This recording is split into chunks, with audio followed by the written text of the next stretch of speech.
muudama keessan Waaqayyo Gooftaan eeyyamee Hafuurri Qulqulluun nuuf eeyyamee erga muudamtanii kaasee guyyaa har'aa kana hanga ammaatti naannoo ji'a 7 geessanittu. Egaa uummanni kiristaanaa isin duuba hedduminaan jiru. Egaa amantaa biraa keessas kan jiran uummanni Oromoo hedduun isin duukaa jiru.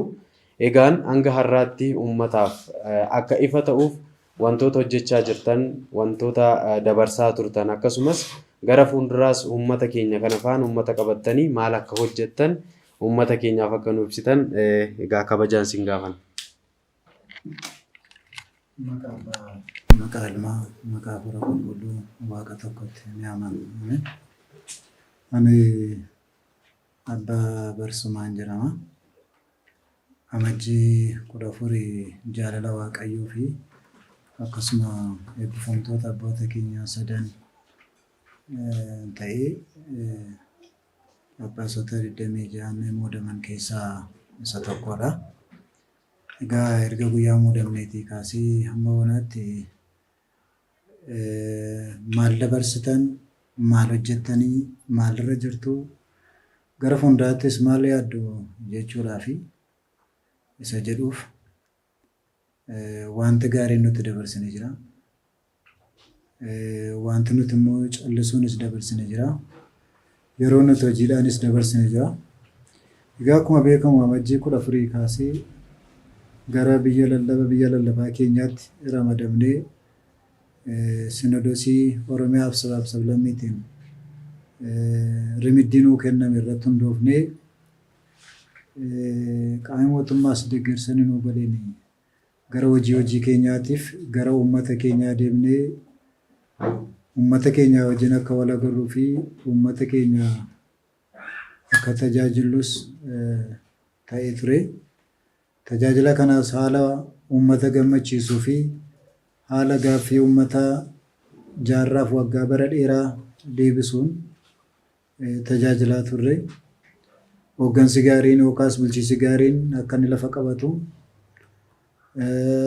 sanyummaan mana amantaa keessaa akka badu,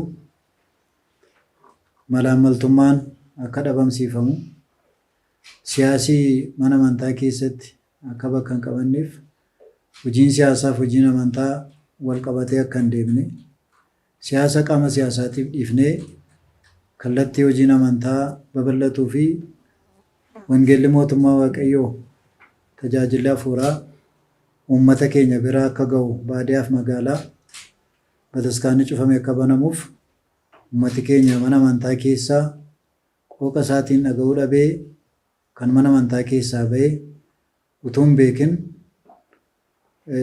mana amantaa isaa gadhiisee kan deeme gurri isaa akka banamuuf iji isaas akka banamuu fi dukkanni kanaan dura irra ture irraa baqatee yookaas golgaan dukkanaa baqaqee uummata keenyaa fi ifi tokko ba'ee aduu gaariinis ba'ee ture. Haaluma kanaan uummata keenya tajaajilaatuu jirru uummati baay'een gara amantaatti yeroo deebi'u baay'ee namatti tola.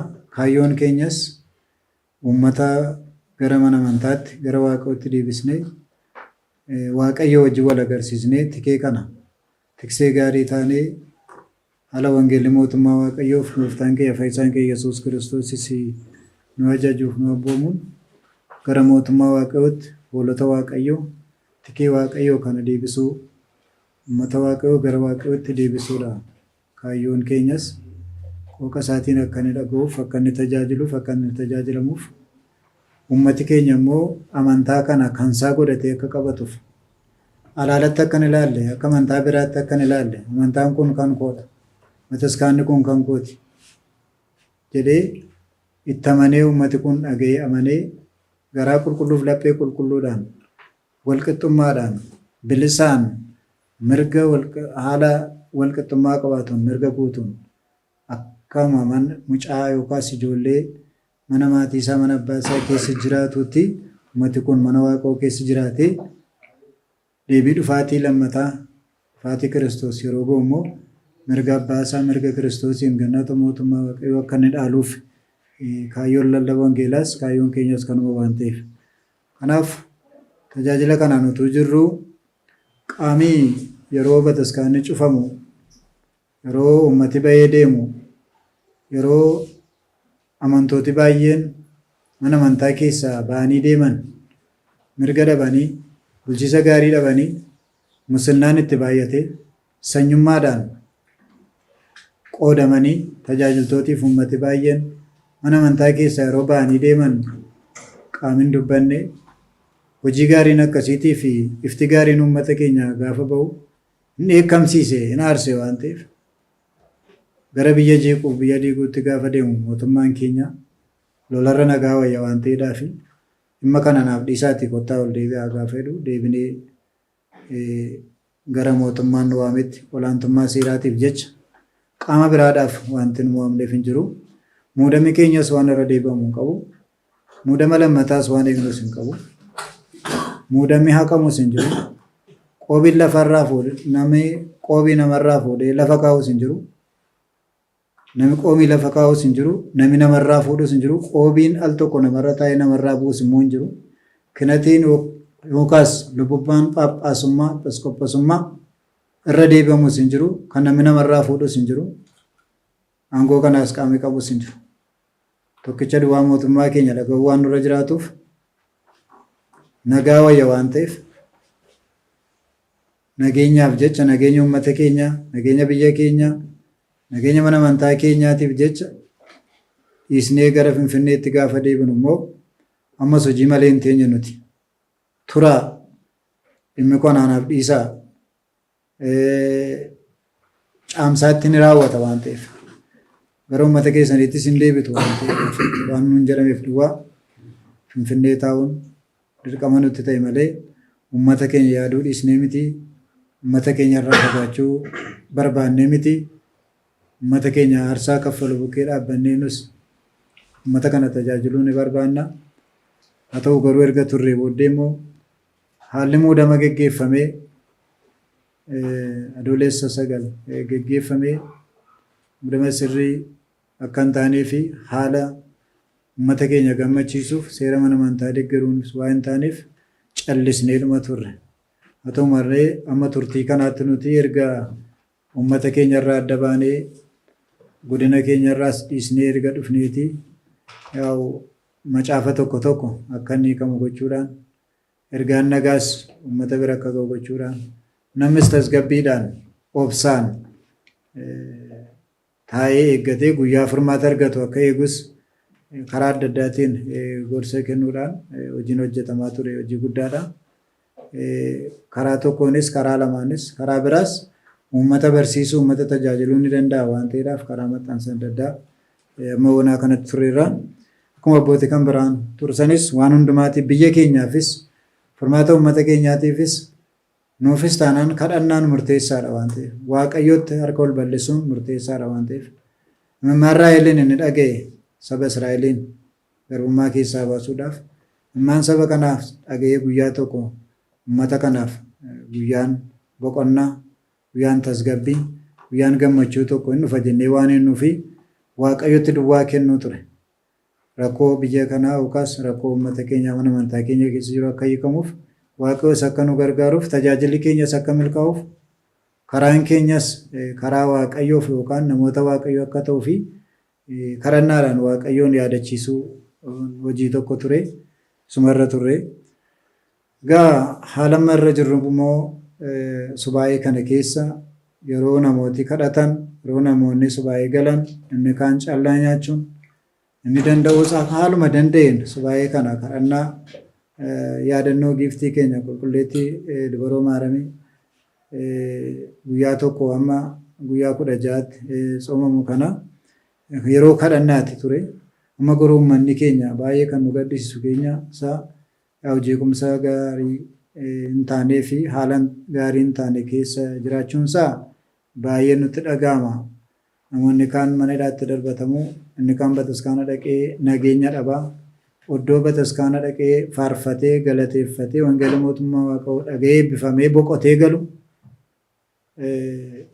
waa biraan sammuu isaatti fe'amee jeequmsaan tsoomillee yeroo qabu haala gaariidhaan tsooma hin qabne uummati keenya rakkoo adda addaa keessa ture sababa ta'eedhaa fi Inni kun uummanni keenya yeroo bo'u, uummanni keenya yeroo iyyuu nuunis addanaa nutti dhaga'ama waan ta'eedhaaf nuti gadda guddaatu nutti dhaga'ama. Kanaaf hamma har'aatti illee uummati keenya tasgabbiidhaan waaqeffachuu hin dandeenye. Kan nu jennus akkuma salabsa irratti beekame uummati keenya kallattii dogoggoraaf kallattii sirrii hin taaneen uummati keenya mana hidhaatti darbataman ijoolleen keenya fuuraa ijoolleen keenya kaayyoo kanaaf jecha waan hin barbaanne hin barbaannu waan barbaannu immoo nuuf kennamu jedhanii mirga isaanii gaaffii mirgaa gaafatan qofaaf rakkoon irra ga'ee hidhamee fi dararame irra ga'e irraa nuuf ka'ee gara maatii isaatti galanii bilisaan mana amantaa isaanii akka hordofan akka amantaa isaanii hordofaniif akka tajaajilaman jecha gara fuulduraatti garuu Sinodosiin keenya Sinodosiin Oromiyaa fi sabaaf sablammiidha. Tajaajila isaa itti fufaa, ergama isaa itti fufaa, qabsoo barbaachisaa ta'e amma lubbuun jirutti ni qabsaa. Yoo nuun immoo jiraachuu dadhabnee saalli hin jiraanne yoo dhufes immoo dhalooti kun itti fufsiisa jennee waan amannuu fi qabsoon keenya yookaas hamma uummanni gaaffiin uummataa deebi'utti hamma uummanni kun bataskaana dhaqee iyyuu dhiisee faarfatee kadhatee karaa nagaatiin mana amantaa isaa dhaqee hamma inni deebi'utti gaaffiin uummata keenyaa hamma inni dhibbaa dhibbatti hamma inni deebi'utti kaayyoon keenya qabsoon keenya hamma lubbuun jirrutti aarsaa barbaachisaa ta'es kaffaluu barbaachisaa ta'e kaffallee itti fufna jechuu barbaadanii hojii isaa kan dhaabatu hin ta'in isa kanaan duraa caalaa hojii isaa cimsee itti fufaa. Maxxansa adda addaallee kan barbaachisu kan akka qaalawaadii kan akka maxxansa tokko tokko kan hafe yoo jiraate kan hin hiikamin yoo jiraate illee akka hiikamuuf kan hin maxxanes akka maxxansamu godhee itimatti yookaas hojii maxxansaa tokko tokkos uummata keenyaa biraan akka inni ga'u hojii guddaa ni hojjenna.